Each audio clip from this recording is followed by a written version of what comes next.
మృత్యు ముఖంలో ఉన్న ఎవ్వరూ అనాథలా చావకూడదు. తుది క్షణాల్లో చేతులు పట్టుకుని మరణాన్ని ధైర్యంగా ఎదుర్కోగల శక్తిని మనం వారికి కలిగించాలి. ప్రపంచంలోని అందరి కన్నీళ్లను తుడవలేకపోవచ్చు, కానీ ఒక్క మనిషి కన్నీటిని తుడిచినా, వ్యధను తగ్గించినా అది భగవంతుని సేవే. పతితులార భ్రష్టులార బాధా సర్పదష్టులార, దీనులార హీనులార భిక్షులార ఏడవకండేడవకండంటూ కవిత్వంతో కన్నీరు తుడిచారు శ్రీశ్రీ.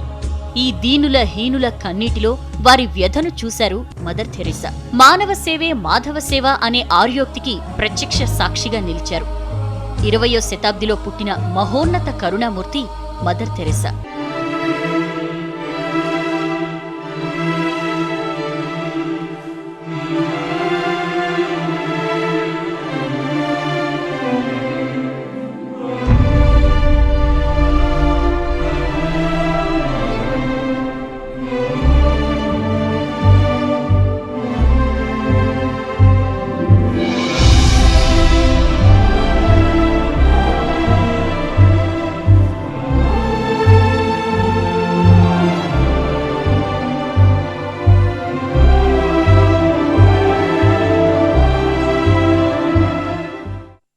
అనంత సాగరపు లోతులను కొలవచ్చేమో కాని ఈ మాతృహృదయంలోని ప్రేమామృతపు లోతుల్ని కొలవలేం. కలకత్తా వీధుల్లో ఓ అనాథ ఎలుకలు కాలివేళ్లు కొరుకుతున్నా చలనం లేకుండా అతి దీనాతి దీనంగా కొన ఊపిరితో కొట్టుమిట్టాడుతోంది. మదర్ థెరెసా ఆ నిర్భాగ్యురాలిని తన చేతుల మీద ఎత్తుకెళ్లి మట్టి కొట్టుకుపోయిన ఆమె శరీరాన్ని శుభ్రపరిచి తెల్లని పక్కమీద పడుకోబెట్టి ఆ అనాథ చేతుల్ని ఆప్యాయంగా రాస్తూ ఆఖరి క్షణాలు ప్రశాంతంగా గడిచిపోయేట్లు చేశారు. అనాథల్లా ఎవరూ జీవితాల్ని చాలించకూడదనేది మదర్ ఆశయం. అందుకే మృత్యు నీడలో ఉన్నవారి కోసం, అందున అనాథల కోసం నిర్మల్ హృదయను స్థాపించారామె. ఎక్కడో జన్మించి భారతదేశాన్ని స్వదేశం చేసుకున్న ఈ కరుణామూర్తికి కలకత్తా వీధుల్లోని బిచ్చగాళ్లు, కుష్ఠరోగులు, అనాథ శిశువులు, బాల నేరస్తులే ఆప్తులు. ప్రతి దీన ప్రాణి కోసం ఆమె హృదయం తల్లడిల్లిపోయేది. I am what I am in the eyes of God. But it's very important for people to know the poor. Material poverty, you can always satisfy with material. They are unwanted, they are loved, they are uncared, they're forgotten, they're lonely. This is much greater poverty. Today, Passion of Christ is relived in each one of us in a different way. The loneliness of Jesus, the pain and the suffering of Jesus in Gethsemane that caused perspiration of blood, I think that was much greater than even the crucifixion itself. ఒకరోజు mother Theresa కారులో వెళ్తూ ఉంటే road పక్కన కదులుతున్న పొడవాటి కాగితం పొట్లం కనిపించింది. కారు దిగి దాన్ని పరిశీలిస్తే అందులో అప్పుడే పుట్టిన పసిగుడ్డు కొన ఊపిరితో కనిపించింది. మెలిపడ్డ పాదంతో ఉన్న ఆ పసిగుడ్డును గుండెలకు హత్తుకుని తీసుకెళ్లారు మదర్. అలా ఆరంభమైనదే శిశు సదన్.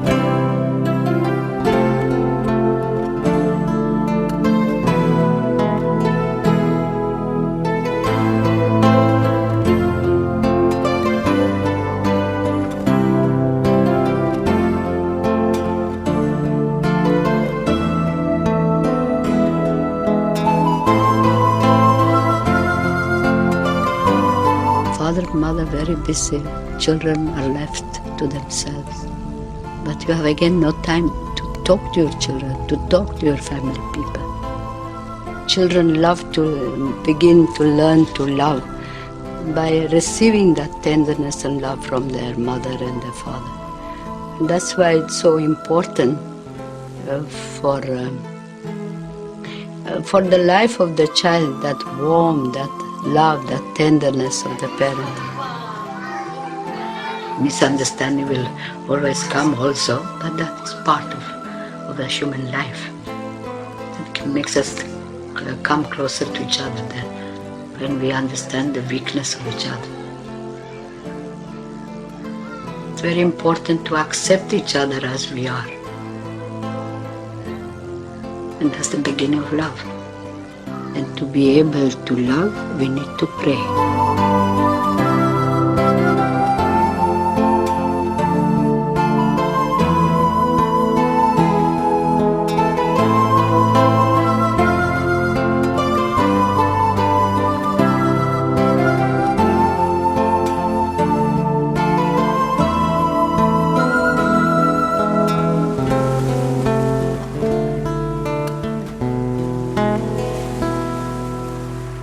మదర్ థెరిసా అసలు పేరు ఆగ్నెస్ గోంగ్సా బోజాక్షు.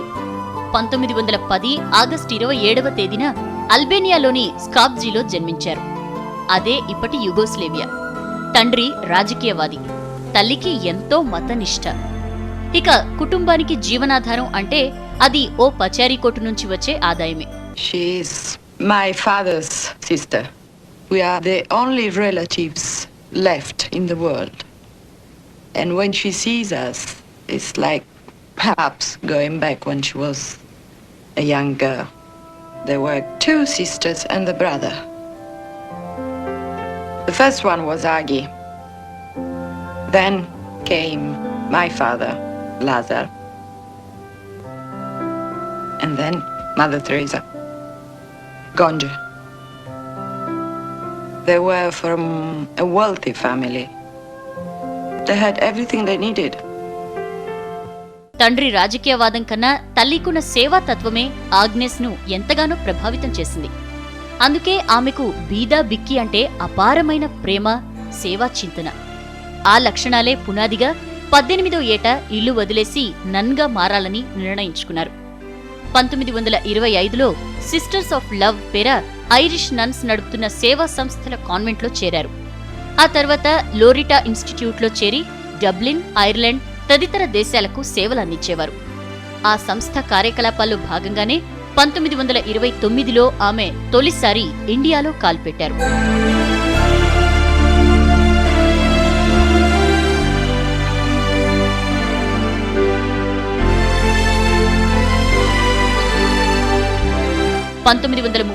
లో పేరు మార్చుకుని సిస్టర్గా ప్రమాణం చేశారు. స్థానిక విద్యాలయంలో మదర్ థెరిసా జియోగ్రఫీ, హిస్టరీ టీచర్గా జీవితాన్ని ప్రారంభించారు. క్రమంగా ప్రిన్సిపల్ అయ్యారు. 1946లో అనుకోకుండా మదర్కు వచ్చిన ఓ ఆలోచనే ఆమె జీవితాన్ని మలుపు తిప్పింది.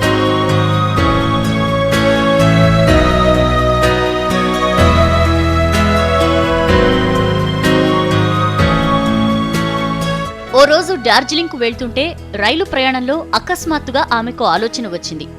దరిద్ర నారాయణులకు సేవ చేయాలన్న సంకల్పం కలిగింది.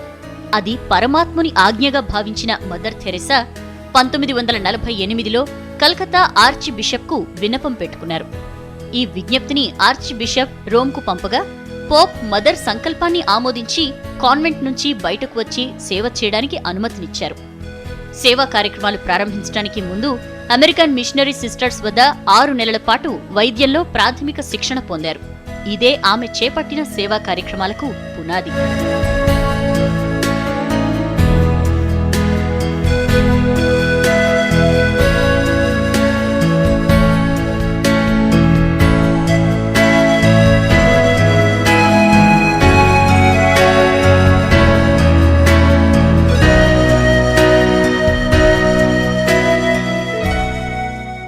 ఒక నన్, అందులోనూ పాశ్చాత్య స్త్రీ, శ్వేత జాతీయురాలు, బీదవారి మధ్యకెళ్లి ఒంటరిగా సేవలందించగలదా అని చాలామంది సందేహించారు.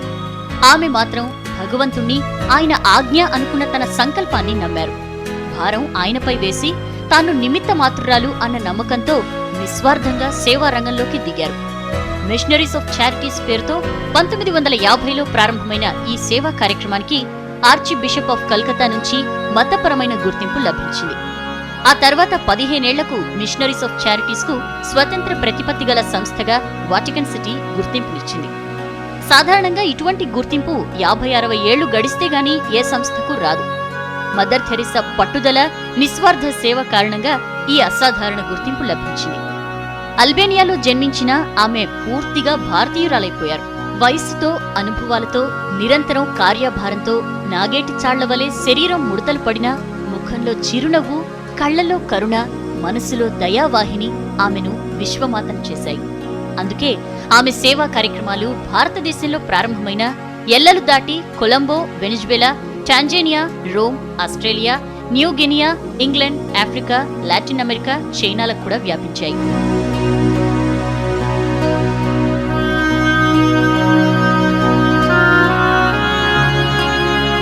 Loving Father. He is a loving Father for us all, and always ready to forgive, to forget. He is always there. We don't have to go far to look for Him. It's right inside the heart, loving us, calling us, protecting us in tenderness and love. We need lots of love to forgive. And we need lots of humility to forget. Because it's not complete forgiveness unless we forget also. As long as we cannot forget, we really have not forgiven fully. And this is how we hurt each other. We bring the one of yesterday also, and we keep on repeating. That means we have not forgotten. We need humility to forgive. And that's why it's very important to learn humility. And that's one of the beautiful things that Jesus has asked us. Learn of me because I am meek and humble of heart. He puts first meekness. Meekness with each other, meekness our brothers and sisters with, and the humility with God. And so both this meekness and humility, meekness or love or compassion, whatever you may want to call it, completes that forgiveness. Because before we forgive somebody, we must realize that we need forgiveness. And that's where humility of heart comes. And forgiveness is the greatest presence of peace.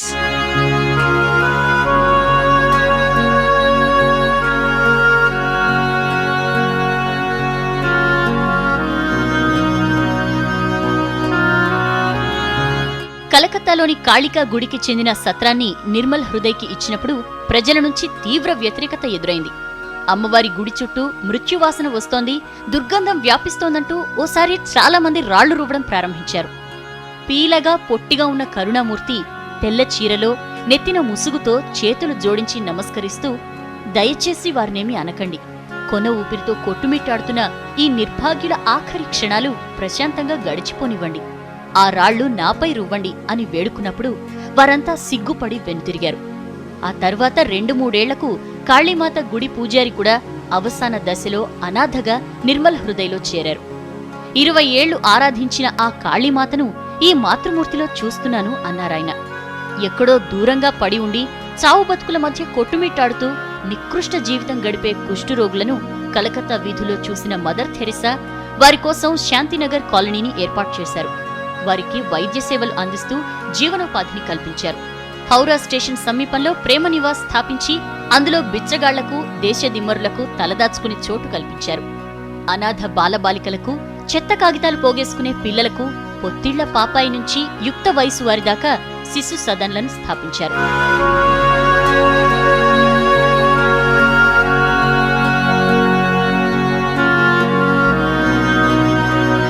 Mother Theresa మతాన్ని, మానవ సేవ నుంచి విడదీసి చూడలేదు. ఆమె దృష్టిలో Jesus ప్రతి ఒక్కరిలోనూ ఉన్నారు. ముఖ్యంగా బీదవారిలో, అన్నార్తులలో జీసస్ ఉన్నారనేవారు. బాధల్లో ఆమె భగవంతుని చూశారు. గాంధీజీ మాదిరిగానే థెరెసా కూడా ప్రతి విషయాన్ని నైతిక దృష్టితో పరికించేవారు. జనాభా నియంత్రణ ప్రాముఖ్యాన్ని ఆమె ఏనాడూ తోసిపుచ్చలేదు. కానీ అబార్షన్ను వ్యతిరేకించారు. దాంపత్య జీవితం పునరుత్పత్తికి, సంతానానికి తప్ప దేహ లాలసకు కాదన్నది ఆమె వాదన. మదర్ థెరెసాకు తన మతం మీద అచంచల విశ్వాసం, అలానే పరమత సహనము ఉండేది. అందుకే నిర్మల్ హృదయ్లో మరణించిన వారికి వారి వారి మత భావాలను బట్టి అంత్యక్రియలు నిర్వహించేవారు. God speaks in the silence of the heart, and we listen. And then we speak to God from the fullness of our heart. us to listen. God speaks, and then we speak and God listens. And that connection is prayer, is oneness with God. The soul of prayer, fruit of prayer, is deepening of faith. And the fruit of faith is love. And the fruit of love is service. And the fruit of service is peace. That's why we need to pray to have a clean heart. And if we have a clean heart, we can see God. And if we see God, naturally we begin to love one another. That means we see and we look, and then we give our hands to serve and our hearts to love. And that's the beginning of holiness. Padmashri అవార్డునిచ్చి సత్కరించినప్పుడు ఈ మానవతా మూర్తిని చూసిన అప్పటి ప్రధాని నెహ్రూ కళ్ళు చెమర్చాయి. Mother Theresa అందుకున్నన్ని గౌరవాలు, అవార్డులు ఇంతవరకు ఏ వ్యక్తి పొందలేదు. Magsaysay award, Pope John award, Joseph Kennedy award, Queen Elizabeth నుంచి ఆర్డర్ ఆఫ్ మెరిట్ అవార్డ్, 1962లో పద్మశ్రీ, 1979లో నోబెల్ శాంతి బహుమతి, 1980లో భారతరత్న లాంటివి ఆమెకు లభించిన అవార్డుల్లో కొన్ని మాత్రమే. How can we love God whom we don't see? St. John says, how can you say that you love God whom you don't see if you do not love your neighbor whom you see? Jesus said, I was hungry and you gave me to eat. Hungry not only for bread, hungry for love, for the word of God, for the tender concern of somebody. Naked, I was naked and you clothed me. Not only with a piece of cloth. Nakedness is that loss of that beautiful human dignity of the child of God. The dignity that have been created to love and to be loved. The dignity of that beautiful virtue, purity. That we keep our purity pure. That we keep our chastity chaste. That we keep our virginity virgin. This is a nakedness when that is lost. I was homeless and you took me in. Not only for a house made of bricks, but I was homeless, unwanted, unloved, a throwaway of society. But today we have right here in our country, we see the poor people, we see the young people with that disease, unwanted, unloved, a throwaway of society. Are we there to be that love, that kindness, that thoughtfulness to them and share with them the terrible pain, the terrible feeling of terrible loneliness, being a throwaway, have no one to be somebody to somebody. This is the nativity of Jesus. చూడ్డానికి mother చాలా బలహీనంగా పీలగా కనిపించినా ఆమెది వజ్ర సంకల్పం. మనస వాచ కర్మణ బీదల పట్ల కారుణ్యం గల వ్యక్తి. అప్పటి పోప్ జాన్ పాల్ ఓసారి భారత్ వచ్చి పర్యటన ముగించుకుని తిరిగి రోమ్ వెళ్తూ భారత్లో తాను వాడిన పెద్ద కార్ లిమోజిన్ను మదర్ థెరెసాకు కానుకగా ఇచ్చారు. అంత ఖరీదైన కార్ తనకెందుకని మదర్ దాన్ని వేలం వేయించి వచ్చిన సొమ్మును కుష్ఠరోగుల కాలనీకిచ్చారు. అప్పుడే మదర్ విమానాశ్రయానికి వెళ్లి పోప్కు వీడ్కోలు పలకాల్సి వచ్చింది. కానీ మరణశయ్యపై ఉన్న ఓ నిర్భాగ్యుడు ఆమెను పక్కన ఉండమని కోరడంతో పోప్కు వీడ్కోలును రద్దు చేసుకున్నారు mother.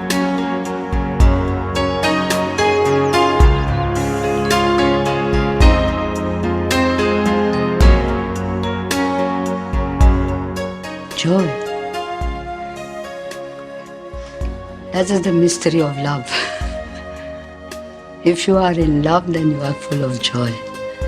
if we accept the good news that God loves us, that we are His, we are somebody very special to Him, that in tenderness and love He has created us, He has loved us, He keeps us alive and all that.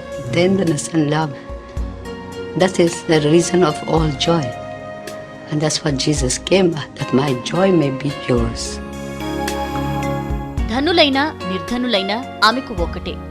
ఆమె దృష్టిలో ఎప్పుడూ దరిద్ర నారాయణులే ఉండేవారు. వారిలోనే ఆమె భగవంతుని చూశారు. 2 సార్లు గుండెపోటు వచ్చినా తుదిశ్వాస విడిచేదాకా ఆ పన్నులకు అభయహస్తమిచ్చిన ఆ విశ్వ మానవతామూర్తి 1997 సెప్టెంబర్ 5న తుదిశ్వాస విడిచారు.